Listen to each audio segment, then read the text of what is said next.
What's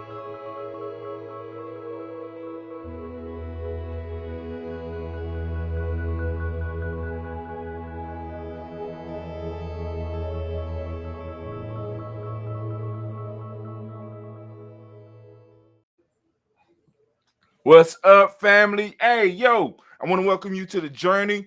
I am Brother Hatim. Of course, I ain't got no sound effects today, but we're going to work that out. But hey, let me go on and welcome you. This is Gye-Nyame Journey, and we are going to bring a great conversation. Y'all know the brother. I brought him on before. He is, in a sense, our webmaster, and he helps us keep everything moving in the way that we do. But also, he's what I like to call. He's gonna get mad. He's like what I call one of my nerd friends, right? He knows a lot. I mean, he was talking about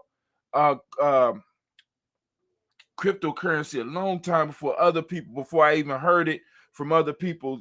I mean, and like I said, because I met him, the internet was hot, but it wasn't like it wasn't included in our lives like it is now. So this brother has had some foresight, and also he could help us learn a little bit more about crypto, what we could do with it, and what we could build with it as well. So let me bring him on. If you would give him a round of applause. I'm bringing on Brother Dentista. Come on in, my friend. Hey, how you doing today? I'm good. How are you? I am doing great. And I would be doing better if I could remember how to adjust this camera so that I can have you as the big person and me as the little. But anyway, let's keep it moving. All right, let's do it like we make it even. There we go. There we go. All right, that works. So, so now, first off, tell us, how did you get involved with cryptocurrency, and then we'll get into the whys and move forward from there. I got into it like maybe 2 years after it was created. I was living in Chicago when I heard about it, and I did all the little bit of research at the time, and I knew how money worked, because I was looking into stuff like sovereign citizenship and stuff like that, and just more for research, not trying to be one, until I started learning about cryptocurrency. And then I realized I learned how money works. I learned how money has no value except for what we give it. And after all that, I just kind of kept learning more and more about it. That's all. Okay, cool. So and now you mentioned the sovereign citizenship. What in cryptocurrency could connect to the idea of sovereignty and stuff like that? Well, they always, like for Bitcoin especially, they always talk about it being you're your own central bank, where the money that whatever value that you create, you have control over it, you have responsibility over it, and it's all yours. No one can take it from you. No one can like abuse it, and if you don't want them to. And so along the lines of the sovereign citizens or whatnot, where they don't want to be beholden to any one government or any government. They want to be responsible for themselves and just live as a human being on Earth, and and not have to be a part of the game that the rest of us have to suffer through. So a cryptocurrency presents an opportunity for those that use it to be able to get out of the quote unquote game. Right. Man, all right, cool. So now, which cryptocurrency did you start with? Of course, I like everybody else, started with Bitcoin. At the time, that was the only thing that existed, and so I started learning about that. And during that time, you can do what's called mining, which is essentially using a computer to crunch math and then find a solution, and then the solution gives you a reward in the form of a Bitcoin. At that time, Bitcoin was probably around $10 a coin. Stop playing. Yeah, it was a long time ago. Now it's around. Well, let me ask you this, a personal question. Yeah. Because you said you started when you was in Chicago. Is this when you went to go teach capoeira in Chicago? Yeah. Oh my God. Yeah. well, the missus was in finishing up her MFA, and so I tagged along because gotta support the lady. So you started when it was so you actually did mining too? Yeah, for a hot second, yeah. But it quickly became expensive. Like after a while, you start needing specialty equipment, and and the more people that got into the network, the more competition there is.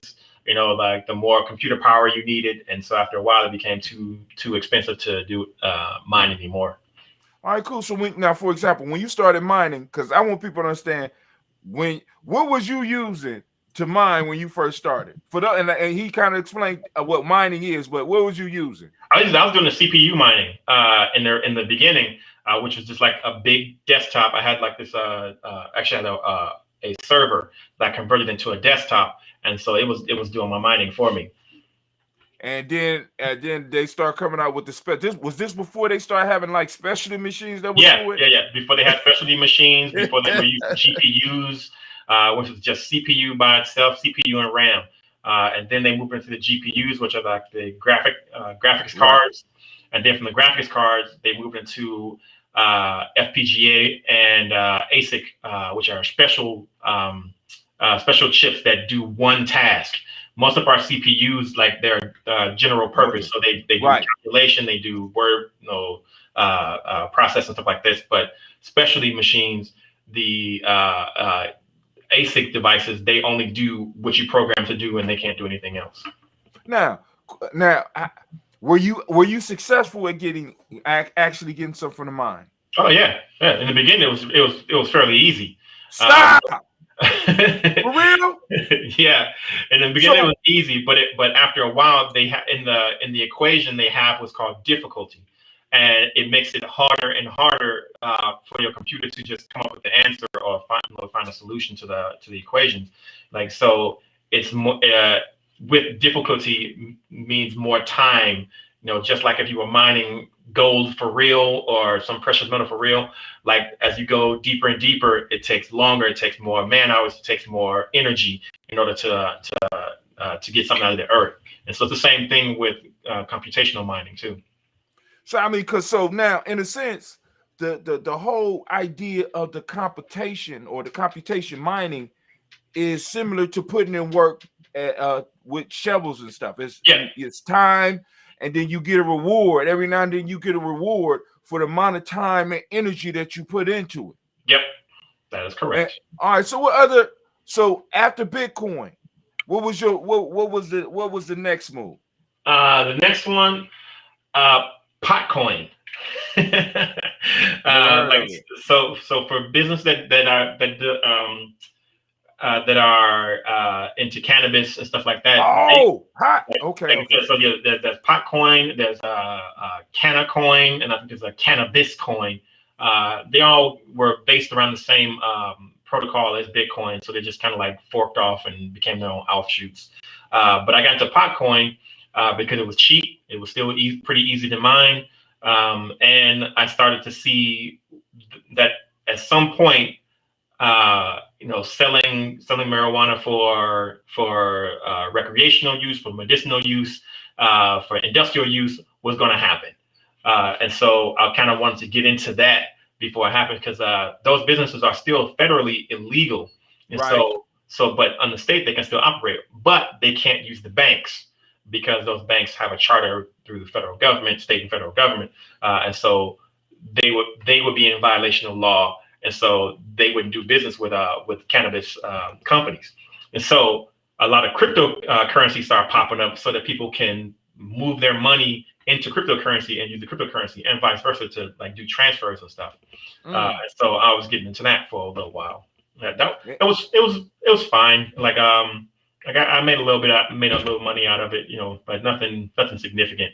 It started getting boring because the networks, the people who would maintain the coins, they really weren't innovating. It was just basically what we already had, was just basically money, there was no real innovation. So yeah. So all right, so then answer me this: what was the difference between the Potcoin and Bitcoin? Because Bitcoin was because Bitcoin was exciting enough so that other people would get in, and in a sense, in a lot of ways, kind of muscle you out, because you would have to really invest a lot of money. Man, I mean, like right now, to get a good miner, you're gonna have to pay about a good miner where you might get a coin, you're gonna have to spend about $30,000. Yep. You'll probably end up spending like maybe a quarter of whatever it takes to get like half a Bitcoin or something like that.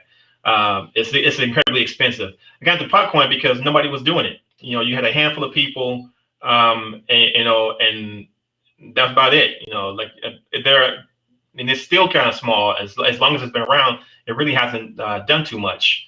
But when it first came out, everybody was like, "Oh, weed coins," and so everybody was hopping in for a hot second, make a little bit of money, and then they dump it all.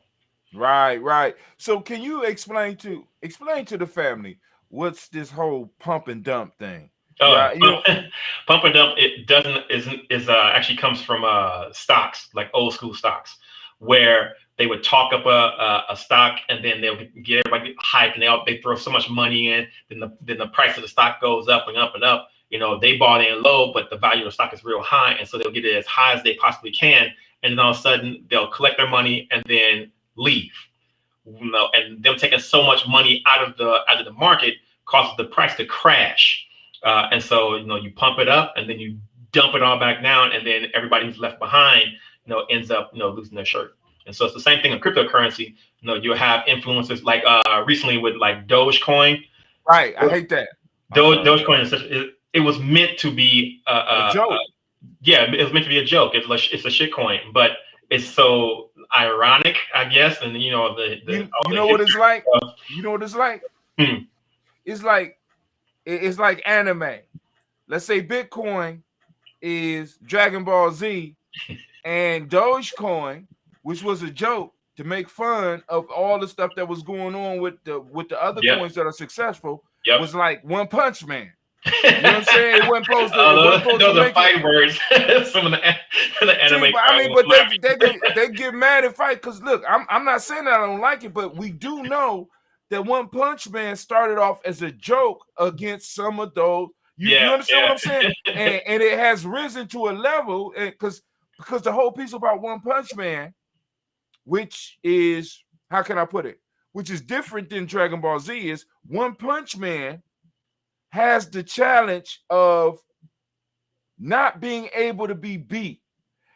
He beats everybody in one punch, almost everybody, right? So it's like, it's really no competition. At least with Dragon Ball Z, Goku is eventually going to win, but damn, you got 50 episodes to find out. One Punch Man, once he get that punch in, it's over. Yeah. Well, that essentially was it, and you have these guys now, celebrities and minor celebrities on social media, whatever, and they tell everybody, buy this much of Doge, and then the little kids who don't know anything about money go out and buy a bunch of Dogecoin, pump up the price. That guy or their crew or their little circuit, little cadre of people, they all make a lot of money off of it, and then they exit, and they leave everybody with a handful of useless coins they can't do anything with. Right, and that's I was very disappointed with Elon Musk and that whole yeah. You understand what I'm saying? Because I mean, you too smart to not know what you're doing, or maybe you so smart that you stupid and don't know that's a possibility you're being used. Because there are nerds there are people like that you're just so goddamn intelligent that you don't really understand that you're being used. Yeah, you know what I'm saying? Because I mean, just at a whim, you could make the price of something go up or go down. That's a lot of I mean, he was hurting himself too, and with that too, because he was trying to get people like they call them whales or people who have like the biggest wallets, with the most money in a cryptocurrency, and that's actually a gaming terminology of people who spend the most money on video games, but it carries over into cryptocurrency. So he was hurting himself because his company, I believe it was Tesla, they were allowing purchase using Bitcoin like that, and they wouldn't trade it out for cash or whatever. They keep it in Bitcoin. But then him going with this old Bitcoin uses too much energy, when it mines, yada. I'm like, it's the largest supercomputer network on the planet, and it's not like, you know, the ones in with the Oak Park Lab, or like the ones the Chinese have, or IBM supercomputers. Or like, this is a world computer. Of course, it uses a lot of energy. You know, it's multiple countries all doing the same processing. Of course, it uses a lot of energy. But you know what uses more? What use more? You want to know what uses more? What uses more? YouTube. Yeah. The YouTube data center is like massive. You know what I'm saying? You know what I'm saying? There's a lot of other stuff on the planet. I mean, because like I said, part of the value that's given outside of what we give it is the effort that you put in to get Bitcoin. Exactly. So, you know what I'm saying? So I'm just like, you know, maybe you're so smart, you stupid. I don't understand. You know what I'm saying? But like I said, I'm just an amateur. I'm a baby at this game. So now what's going on now is, now before we move on to going into wallets and stuff like that. Okay. What other coins are you looking at? Any coins now?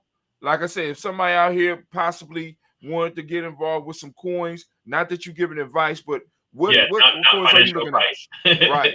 This is we're not giving finance. We're just two brothers talking. Okay, so it depends. Okay, when you get into these coins, you have to have a plan on why you're doing it. You know, just if you want to get rich, you're gonna end up poor. You know, but there has to be a reason why. Yeah, like you have to have a plan. You have to have a reason. You know, a goal as to why you're doing this. For me, I'm doing some stuff with my family, my clan, and so what we're trying to do, like we started like this little micronation kind of thing, and so when we look at money, we have to figure out how are we going to use it? How can we expand its value? What else can we do with cryptocurrency? It has to be fast enough for processing. It has to be lightweight as far as computation goes, so that anybody can enter into it, as opposed to trying to have specialty equipment. And so we chose the Stellar network, and mainly because it's a worldwide network, and that it's lightweight on computers. You can spin up a VPS and install it yourself. You can use it from your phone. I'm actually doing an experiment on running on for Raspberry Pi. And for those who don't know what a Raspberry Pi is, this is the Raspberry Pi right here. And here, it's inside of a case, but this is a full computer, and so I'm actually running like a server now, and I have about 15 websites running on something small like this. What? Yeah. Hey man, you don't need to be telling me that, because I'm paying for space. God damn it! I wanted some quality space. Just because it's small doesn't mean that it doesn't have space. This one here only has four gigs of RAM, but the one I have off on the side here has like 64 gigs of RAM, and then the next one I'm working on has 128 gigs of RAM of hard drive space. Sorry, and so most entry-level VPSs are around 120 gigs in a hard drive space, and so like what you have. What is that? 2 gigabytes. 2 gigs. Yeah. So these are larger than that. Okay. So yeah, because for a basic website, you don't need much. And the way when you have really good coders, they work for efficiency and computer resource.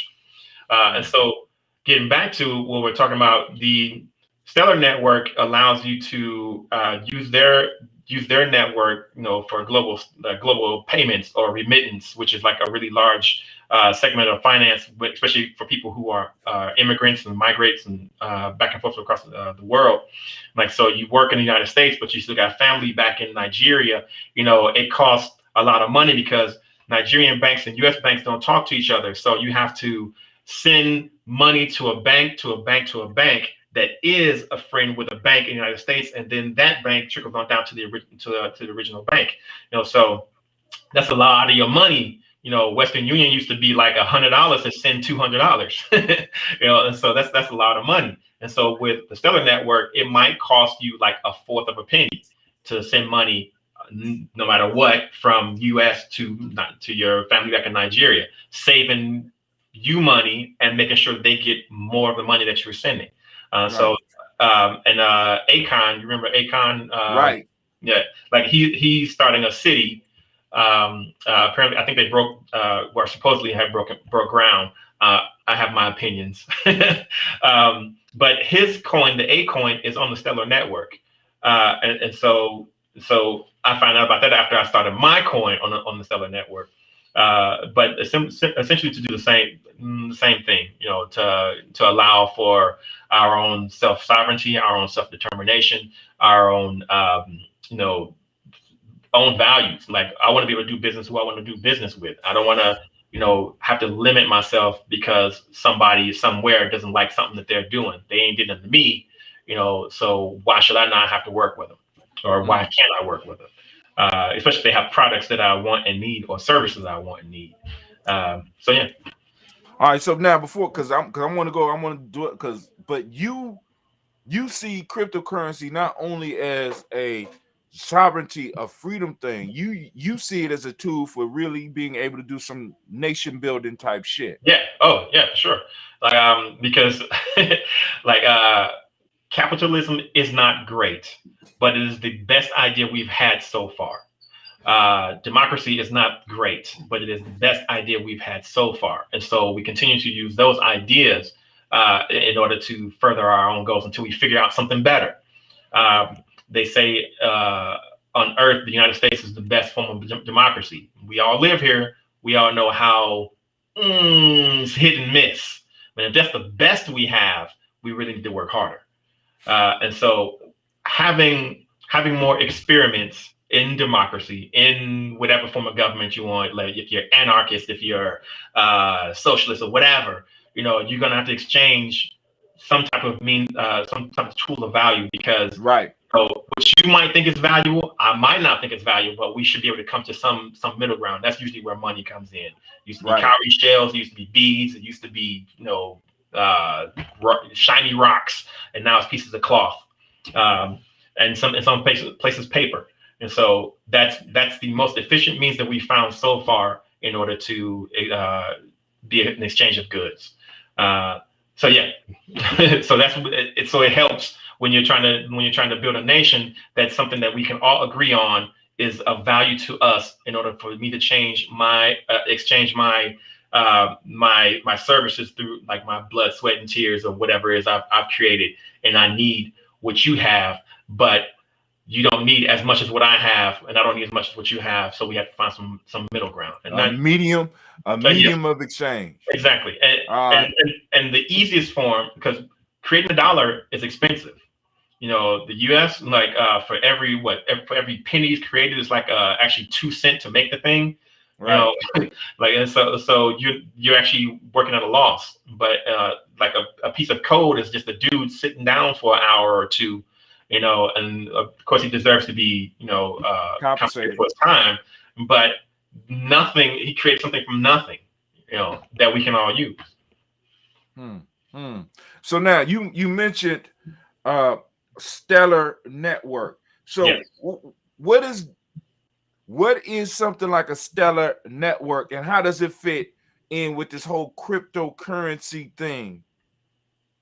Okay, well, all the blockchains are a network. Well, the blockchain itself is a ledger. Like, so if anybody who's ever done accounting, or if you've done your own house bookkeeping, you write, oh, I got this much money in, but I had to pay this bill, and then subtract that from the top, and then like the ledger itself is a record. So the blockchain is a series of transactions that are recorded on all the computers on the network.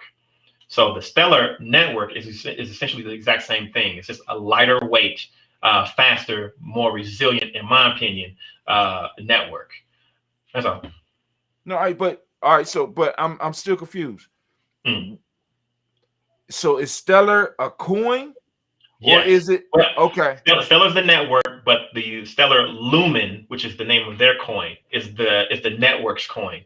And so transactions between the multiple coins can happen either by direct trade or through a third-party medium, which would be the stellar called the Lumen. And so if you have Nigerian Naira and US dollars, you can, but I don't want Naira, but they can exchange Naira for Lumen, and then I want the Lumen, and so I'll do that trade, and they can, still get paid. Right. Okay. So, so the network, I think I got me some Lumen. So because you have, in order to do any of the trades, you have to be holding a certain amount of Lumen. So you create what's called a trust line. And so a trust line is you trusting the distributor of whatever token, or coin. So with my I have the CRD, which is the credit. And so in order for you to get those, you have to accept the trust line state so that we can connect with each other. So it's like through permission, and so you can't just here, take these.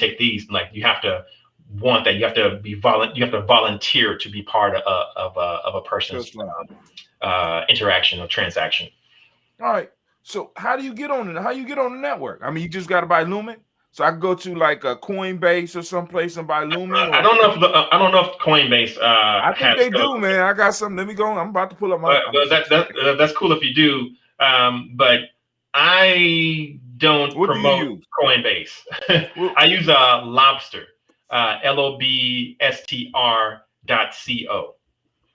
It's a decentralized, open source exchange. You can do it on your phone, on your computer, on your tablet. Any of those devices. What I don't promote. So is it like a wallet? You say, okay. Hold on, because finish about Lobster. Then I want you to tell us why you don't use Coinbase, and then I want to get into the Cash App. Okay, so Lobster, the wallet is part of the exchange account. So there's a difference between having just a wallet and being on the exchange. The exchange is for when you're trying to. It's basically like having stock, where you buy coins, you try to get them at a good price to maximize profit and minimize loss. So that's what the exchange is. It's a way to buy other tokens, other coins, in order to mine and almost like an investment. Where a wallet is just the device in which holds your tokens and coins. And so you can have a wallet without it being part of an exchange. I recommend, it's called a Solar app, and you can get it out of the Android Play Store, and I think it's on the iOS too. And that's just a wallet. You can still do trust lines, and you can still store, and you can still send and receive, but you can't buy other coins. But if you are, but it's not an exchange where you can go and then try to find price differences and stuff like that. What you get is what you get in a wallet. Okay. And then you go on the exchange, and then the exchange has a wallet attached to it. Now, I hope that wasn't too. Well, I mean, because we probably have to do a few more shows so people get the hang of it, because of course, I'm all about building tribe, and the ideas that you have as far as cryptocurrency will enable us to do some things together, as well as within your clan, within my tribe. I'm trying to move to the future. So if I'm correct, the wallet is where, in a sense, you keep your value, you keep your coins. Yes. And it's not connected. It's not necessarily connected to an exchange. But if you are connected to an exchange, you have a wallet within that exchange. So I'm imagining that you could take the stuff out the wallet at the exchange and put it into your personal wallet. Correct. Okay. And now, if you could help us understand, is it complicated to move? Because what's going on now is that a lot of people are doing micro investment, because on Cash App, you can buy stock and you can buy $1 worth of Bitcoin. So we have people like myself who, every time I got a little bit of extra money, or I make some money or have some extra money, I buy $1 Bitcoin, or I go to Coinbase and I'm buying stuff. And you're telling me that I could go on now and move the little bit that I have from near to somewhere else. Now, first, before we even talk about moving it, what is the problem you believe with Coinbase and Cash App? Okay, so the way Coinbase and Cash App work, they are pretending to be banks. They're functioning like banks, where they have KYC and AML. KYC is know your customer. AML is anti-money laundering. So that's a lot of your personal information. And I know a lot of people are like, oh, if you're not doing anything wrong, then you got nothing to hide. I hear you, right. But you don't know what's of value. You don't know what part of you is of value to someone else. And so it is in your best interest to have complete control over who sees what about you. When you sign up for on Lobster or whatever, you have your email address and the password. Essentially, that's it. If you want to do more, you can, and that's typically because that you can link your credit card to it to buy more, and that's because of legacy system. When I say legacy systems, I mean banks, old financial institutes. With Coinbase and Cash App, what they do, they buy up a lot of Bitcoin, they buy up a lot of Ethereum, and they hold on to it. So you're essentially trading within their inner network, not the greater Bitcoin and Ethereum network.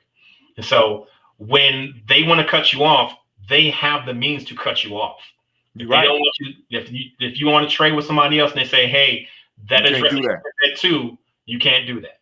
Right. You can't send Pookie no Bitcoin. Yeah, like for that weed or whatever you're about to buy from him, you can't do that. I want to make something clear that Bitcoin is not anonymous; it's pseudonymous, anonymous, where it's partially but you can be tracked on those networks.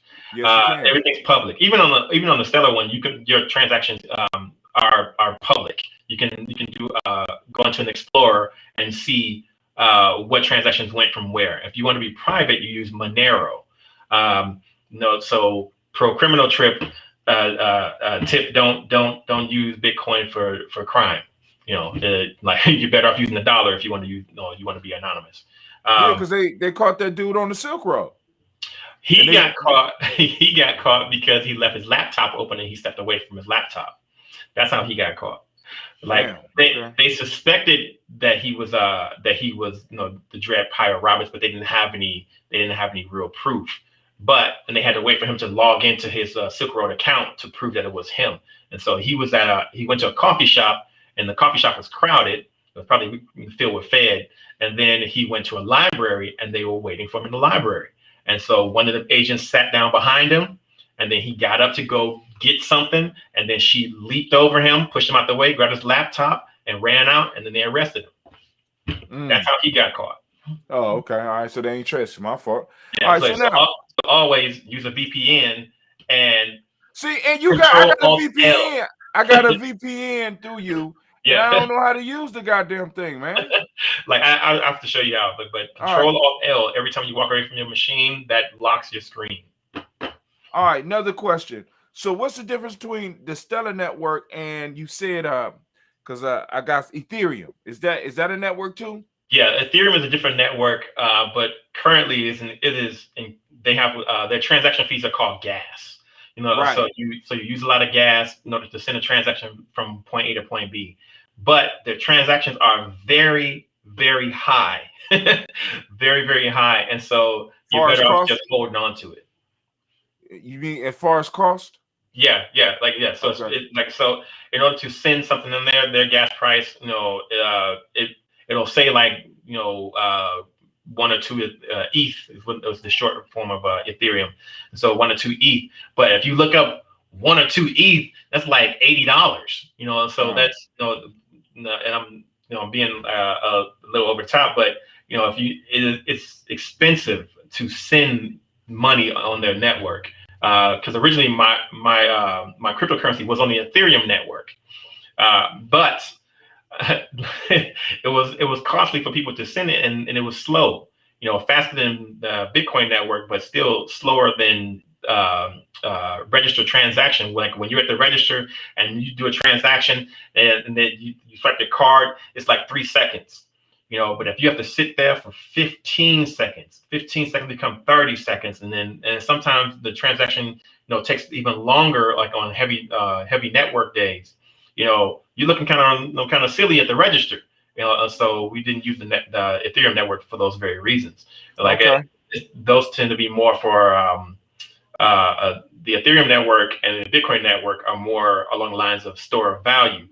So when you get your Ethereum, you don't plan on spending it. You just collecting it until the value goes up, and then you buy your house in Malibu or something. But for everyday use, it's probably not the best, for that. They'll have like little side chains, and I think they're working on something now that's supposed to speed it up. But that's kind of like having a broken car, but all of a sudden you put a little handicap wheel on the side or something like that to make it go. But the car is there's still a flaw in the car. No matter what you add on to it, there's still a fundamental flaw in the core.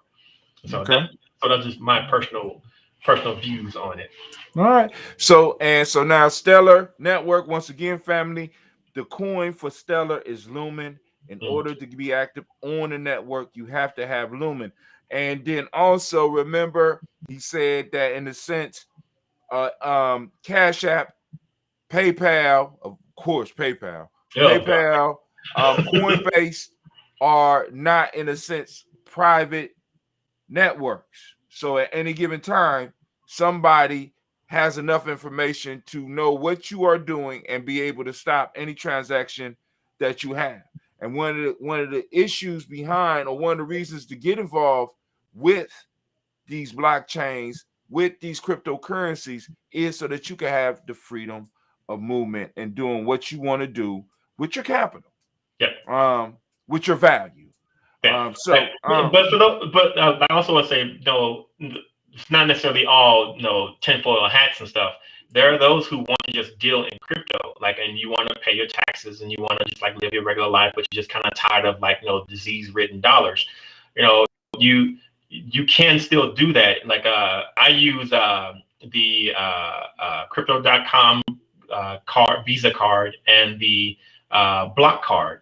And that's where you can be paid in whatever in certain coins, and then you have them transferred to your crypto account, and then your crypto account loads up a Visa debit card, and then you can still have legacy transactions, but still using legacy finance 2.0, cryptocurrency. And so I prefer to deal directly in cryptocurrency, but some people, some companies won't accept cryptocurrency because they think it's a scam, it's a fad, or yada yada.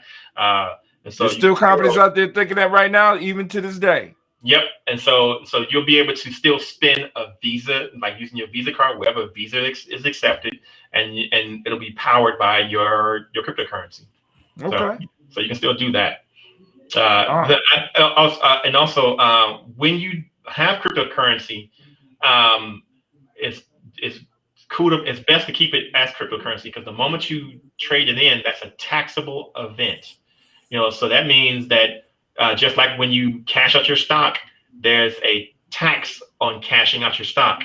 When you cash out your crypto, there's a tax associated with that. So when at the end of the year and you go see, Jackson Hewlett or H&R Block, you have to declare that. Yep. Right. So that could be, I know the stock is like up to 30%. So I don't know what crypto is currently, but that's they're about to raise it up. Yeah, and that means more of your money not in your pockets. So like if you get crypto, learn to use crypto. All right. So he mentioned as a place of exchange, lobster.co. Can you get your cryptocurrency off of Lobster? You can get my currency in any exchange associated with the Stellar Network. Because the Stellar Network, all of the coins on Stellar Network are interactive. All right. So you hit me to something called Keybase. And what is Keybase? Okay, so Keybase is a social media platform but well, it was heavily encrypted. I haven't kept up with their development, but essentially it allows people to create like the little circles of friends, and and the whole backend is heavily encrypted. And that pretty much that's all it is. There are groups, there are chats, there are I think you do teams and stuff like that. And on Keybase, they've also attached a Stellar wallet, so you can all your Stellar coins and stuff like that. You can use that in Keybase. So that's where all my goddamn coins at. Yeah, but here's the thing: if you have your secret key and your public key, you can move that to wherever. It doesn't have to be in crypto in the Keybase application. You can move that stuff to a different wallet. And so your secret key is like your routing number in your bank. You don't want everybody to have your routing number. And then your public key is like your bank account. So that's like a bank account. Anybody can put money in your account, but nobody can take money out of your account. And so it's kind of like that. So your public key, you can use that for transactions to and fro, but to have control over it, you use your secret key, and you get those when you set up your wallets. Okay. All right. So now I want to talk about the cred, and we got a little piece of your vision, but go on. How do you spell it? CRD? Yeah. The CRD or the credit. Yeah. Right. And you developed it as, go ahead, go on, give us, because you building something. So let the people know what's going on. Well, like I said, I'm building the micronation. Ultimately, like I might not even live long enough to see this one, but I've put in place, like through my family, like we formed a family council, and the family council, they helped me to kind of streamline the vision, and so it doesn't get too big and out of control, but like more like manageable short-term goals. And so a nation requires people, obviously, but it also requires infrastructure. Infrastructure in the form of like stuff we say it needs a voice, so we create a media company. And a media company is like streaming, since the internet is global. And then there's also like written stuff like a newspaper back in the day. And so that would be like the core parts of your media. And then having a platform where anybody can join and also contribute. For a while we had a Goblin box for that. But like I was telling you earlier, I messed something up and I have to go back and redo it. And then after your media, everybody has to eat. So you start working on that. So we created a grocery store and a marketplace, online groceries. And then after that, you need security. And actually these aren't in any particular order, but you need security. So we formed a security company, and I don't want to talk too much about what they do, but they keep us safe. And after the security company, we have like a technologies company, and the technology company is Sector 01. Sector 01 right now we host are doing hosting, but we're actually working on some aerospace stuff next, like some call them CubeSats, and CubeSats are like these little bitty boxes for satellites in orbit, and so we're working on that kind of stuff. All right, so and so the cred came up out of this. So the cred is how you exchange value within this micronation. Yes. Right. Yes. And how and what benefit would it be for other people out there to get it? Because right now the craze is, I want to get the Bitcoin because it's gonna be worth $100,000 in 2 years. Somebody said by Christmas it's gonna be worth $100,000, and Ethereum is gonna be worth $3,000. And I'm just waiting, and I'm gonna cash in. that kind of stuff is greed. That's what it is, right? Yeah, that's greed, and it's not smart. And I mean, if that's the case, you might as well just go and gamble. Throw your money. That's a Throw good your money idea. I'm gonna throw that on there till I'm gonna gamble a at little a bit lottery too. ticket. Just go to the corner store, spend like $100, and maybe you'll get a 500 back or Got whatever. my lottery ticket right here, right here. But the credit is more along the lines of where we want to go further. Um, ultimately, when we ultimately we're looking to buy an island or some coastal property someplace. Um, and at current, like the credit's been around for, I don't know, a few months. Started late last year, I think. Um, but I haven't really been able to promote it because I've been busy with other stuff. But right at where we stand right now, our market cap is about $4 billion, and that might seem like a lot, but it's really not. I think it's more than some nations for sure, but those nations are the ones that we consider third world, um, and I don't like calling them third world, the developing nations, Right. redeveloping nations after being destroyed. So the point of having this is for stability. If we just go someplace and then we know, oh, this is our new nation, and then no one has anything unified to build anything with, then we have to end up using like the dollar. Well, we're trying to get away from the empire. Or we have to use gold. Well, gold is heavy as hell, and so we're not gonna be carrying around pockets of gold, and it's expensive. This was this was this was inexpensive to start, and easy to maintain, and easy to transport, and easy to exchange for goods or services. And we're also going to do like they call it airdrops, which is kind of like a lottery. So we have to figure out how to get people involved in that. So that's where we're going. So to be able to give it to as many people as possible, and to give it even more value than just what we're doing. That's what the infrastructure is for, to create marketplaces so people can go in and maybe they got some handmade stuff they want to sell, and they'll sell it for some credit, and then people can exchange back and forth. So those are our long-term goals. But our longest long-term goal is to buy an island someplace, and there are plenty of them in French Polynesia, that are for sale, and that's what we want to do. Because I would like to do some scientific stuff without having somebody say I can't, or like, oh no, you're too black for that. You're not smart enough for that stuff. Like, no, you can't do it. Or if you're gonna do that, I want a cut of it. That kind of stuff. Like, no, science for science sake, medicine for medicine's sake, for the benefit of people. And so any nation that we do develop will be a neutral nation. I don't want to be a part of the Game of Thrones and all that kind of stuff. All right. So first things first, I always wanted to build a Johnny Sacco robot, and I'm with you if I could go and build a robot on the island, because I see y'all doing aerospace.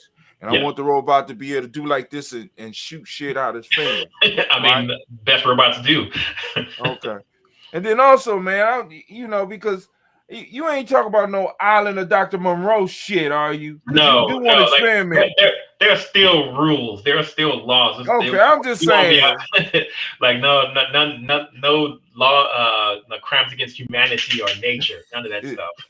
I'm just fucking with you. But anyway, so now, and so the credit is not to get rich. The credit is to develop something that could be legitimately exchanged between people within your nation or within your culture, that could be used, right? So there's so other people. I mean, like for example, because Gye-Nyame, I think we got about 50,000 or something like that, somewhere around there. And what I wanted to do was to kind of start exchanging it within our ranks for people who are doing great things. You know what I'm saying? But anyway, that's something I'm still my mind is like a flower in bloom. I'm trying to wrap because I'm still trying to wrap. I'm still kind of shaky. I feel a little bit more confident with the little bit of understanding that I have, because like in a tribe, you don't have to understand everything. You just need to have people around you You know what I'm saying? Because it's like, yo, I don't need to study everything if I have a brother like you and this is your forte. This is how we build. One of the problems is that a lot of us think that we got to know every goddamn thing. Right. No, I want you to focus on what you good at and let me do what I'm good at, and we cool. Like But with I want with cryptocurrency though, there's a level of responsibility that I don't think most people, Americans for sure, are used to having. They're like, if you mess up, you've messed up. Like, there's no calling the bank, hey, reverse that transaction, hey, fix this for me, hey, like I think it was the computer, it did it automatically, that kind of stuff. You are responsible for you, as it should be. Like, you are not a baby. We are all adults. So when you're treating this like money, it is like money. right. It is money. Like, so the things that you wouldn't do with that paper dollar, you should not do with your cryptocurrency.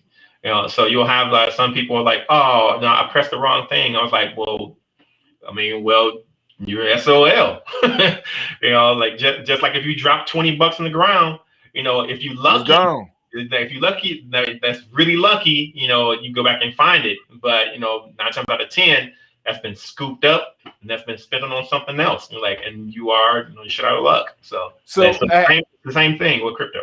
Have you had any crypto nightmares that you would like to share with the people? A story, a Yes. warning? Yes. Keep backups. If you have it stored in your computer, have it written down someplace, and store it. I lost a little bit of Monero because the password that I thought it was not the password, and I can't find the password, so I'm locked out of a wallet that I currently have. But as long that wallet will be there. So let's say your daughter grow up and one day she happens to come into one of our office or space and looking through some stuff that belong to you. You'd be like, Daddy, I found this. If she find the code in the proper way, 10 years from now, you'll be able to enter that and possibly open a wallet. Okay. All right. Yes. All right. Yeah. So you could right here. So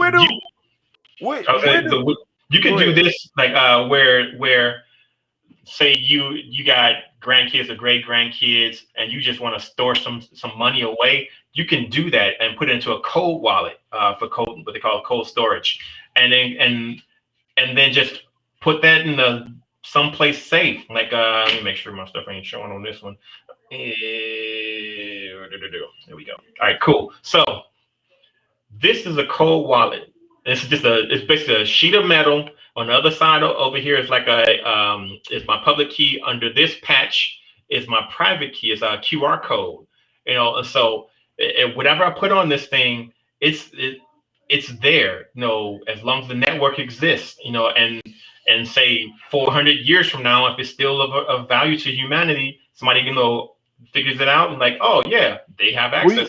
Where you get one of those at? This one's from a company called Axiom. And so there's a Axiom Crypto, and it's just a little metal card with the QR code laser etched into it. So that'll outlive my bones. So, and then like I was saying, the block card is like the Visa crypto debit, and then you have the other card. I've seen that. This is from crypto.com. And so those Visa cards you can use with your crypto, and then the cold storage wallet you can have, instead of having a wallet on your computer or a wallet on your phone, you can do it in cold storage and just send it to that address, and it'll be there. So for those of us closer to retirement, you can start squirreling away your own money and then just forget about it. And as the price of the crypto goes up, your nest egg is just doing fine, as opposed to like always checking it. Every time you grab your phone, like checking your stock and stuff like that, just put it away. I got another question for you. Mm-hmm. You ready? Yep. All right. I forgot the question. I'm old as hell. I'm old as hell. I mean, it was something about the cold storage. It was something about, oh my God, I forgot it that damn quick. It was, and it was going to change somebody's life. I don't know. I don't know what's going to change somebody's life. All right. So now you said a marketplace for CRD for cred. Yep. Do you have, is it open for the It's not public? open yet because right now we have to get some money together to save up for the developer because the tie-in that I want to use for the marketplace is this platform called Freighter, and Freighter is a plugin for web browser. And so no matter where you go, like if you use that browser, that plugin will be there, and so the plugin links to your in this case Stellar wallet, and you can even have one specifically for the browser, so you can send your money from your crypto wallet somewhere else on your phone and send it to the one in the browser, and then use that one exclusively for shopping. And so that way, if you lose that, or if somebody compromises your computer, and they get a hold of it, then you've only lost, a couple of $100 or whatever you have in that one. But your long-term one is safe. So you can set yourself up like you are a bank, because that's what everybody likes to say anyway. And so you have your hot wallet, which you use for your daily uses. Then you have your warm wallet, which is like on your phone, where you transfer that to your hot wallets, and you have cold storage. And your cold storage is the money you never touch except for emergencies, and that's your nest egg money. That's your super savings, that kind of stuff.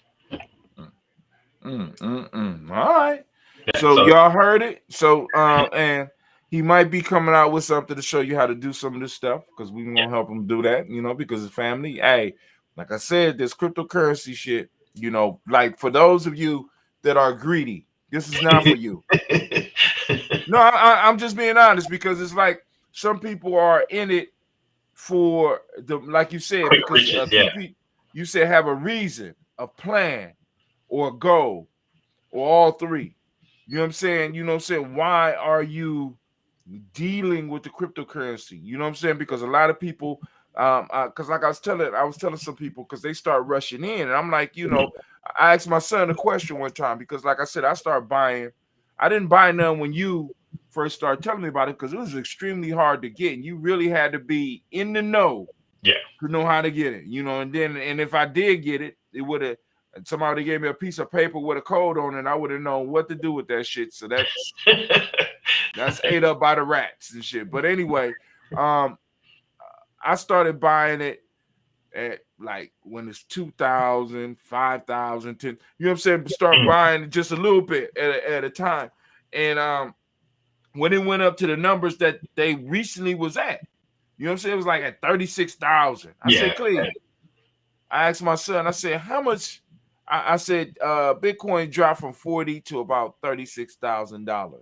I started buying in some when it was 2,000. I bought some when it was 5. I bought it when it went up to 10. You know what I'm saying? How much money did I lose? Well, none, actually, if you think about it.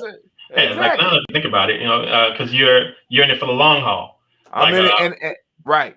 Yeah, like when I was in for a Bitcoin, I was like, as long as Bitcoin is more than $1, I didn't lose any money. Exactly. Exactly. And that's and the point, and not just the fact that you're not losing money, but once again, just like I'm teaching my kids to with the stocks, you know what I'm saying? When I find a tool where I'm able to get them to be able to get on these coins, I want them to understand that we do it for the long run. We're not traders. We're not jumping in and jumping out. We're not looking for the next hot shit. You know what I'm saying? We're buying it because it's of value to us. Yeah. You know what I'm saying? I can see how I will be able to use Bitcoin, even though the transactions are wide open and people can see the transactions and shit. I can see the value in that. I can see the value in a Lumen. I can see a value in a cred. You understand? Especially a cred, because one is connected to me. You know what I'm saying? It's family and shit like that. And it's like we're trying to build something here. You know what I'm saying? And one of the things that all these movements have been missing is well, at least the black movements that I've been involved with, is a currency. Yeah. You know what I'm saying? Another young lady, I can't remember what her name is, but she's out of New York, and she created Guap coin, GUAPCOIN, and she made it specifically for the Black community.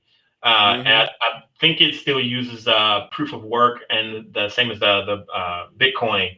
I just didn't like how their implementation of it, where you have to buy into like their servers and they kind of mine it on your behalf, kind of thing. It's a cool project, and that's why I'm mentioning it But it's very centralized. Sounds very centralized. Sound like it sounds more. It's more centralized than I'm comfortable with. Right. I mean, that sounds like some. You know what I'm saying? I mean, it's like, yo. I mean, because like, for example, with Craig, could I mine Craig? No, it's already been mined. Like the network created it, and it already exists. Like, so what's there is always there. There will never be more. The maximum is 100 billion of them, and there will never be any more. And there will be less because some people are going to lose their wallets. Some people are going to, waste it. Lock it in a wallet and they forget their password. You probably maybe 2% of that disappears. I might have lost 50 to $100,000, 100,000, my friend. Well, excellent. But yeah, there will never be more than 100 billion credits, and it was meant to be global. So it's not just me, sit up here like ha ha ha, look at me, but it's more along the lines of like, I have family in like some very, very poor countries. And it was like, hey, if this helps you get out of that or improves your life a little bit, then I've done my part. Or some little kid in the middle of Nicaragua or Uruguay or something like that, and it helps them pull them up out of there, then I've done my part. So that's why there's as many as there are, but not so many. Bitcoin is 21 million. I forgot what Ethereum is. I think Ethereum is like 70 million or something. I didn't know it was a limit on Ethereum. Yeah. Well, they've been doing some changes, so I could be very wrong. How about is there a limit on Lumen? Lumen, there are 50 billion. Okay. Yeah. There used to be 50 used to be 100 billion Lumen, but then they did what's called a burn, and they burned half of them to like help boost the value, because of supply and demand. When we gonna do a burn with Craig, man? We don't plan on doing a burn. Damn. The point is to be able to put it in as many people's hands as possible. Okay. I was just saying. All right, let me know. Let me know just in case I'll go. Yeah, like if we make it more scarce, then that means that some people miss out, and and the nature of capitalism is to acquire, so. Well, I mean, you gotta do something. Do you have some counter programming for users of cred that will help them get out of that mind state? Because that is a mind state that is traveling with all of us. Yes, we don't have anything to come in because that's kind of like a human nature thing. But the best that we can do is to provide services that people need, especially for the people like within our nation. They're like one of the programs that once we have the island or whatever piece of land that we have was that basic human needs will be met. So you need a roof over your head, you need food in your belly, stuff like that. So those are the kind of things that we aim for, and then you'll still have whatever money you earn. Cost of living is more what we like focus on as opposed to minimum wage, stuff like that. Because it doesn't matter how much more minimum wage you get. If your cost of living is still high, you're like you'll always be chasing that. So we try to keep the cost of living down. Everybody has a home kind of thing. And anybody born in an island is born a landowner kind of stuff. So that's the kind of stuff we're working towards. All right. So I want to thank you for taking the time. Do you have anything else you want to share with the fam? I want to thank you for having me on again. I think the last time I was here was what we were talking about BitConnects. Damn, that was a while ago. That was a long time ago. That went up under, right? Yeah, it went up. It went up. It went under in a fantastic sort of way. Yeah. So, but other than that, thanks for having me out. Like, it was great. No problem. I'm gonna look at bringing you back. So yeah, because I'd like to do maybe a walkthrough for people. It's real simple once you figure it out, or I'll show you how to do a walkthrough. And since you lost access to your, I said I might have. I said I might have.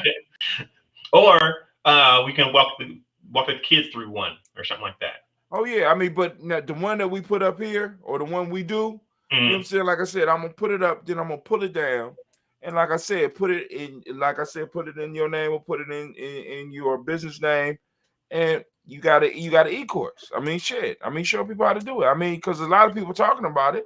Yeah. Show people how to do it, bring some value to them, and they can exchange some value with you. I appreciate it. You know what I'm saying? All right, cool. So, family, we want to thank you for joining us, and we are out. Hold on, Dentista.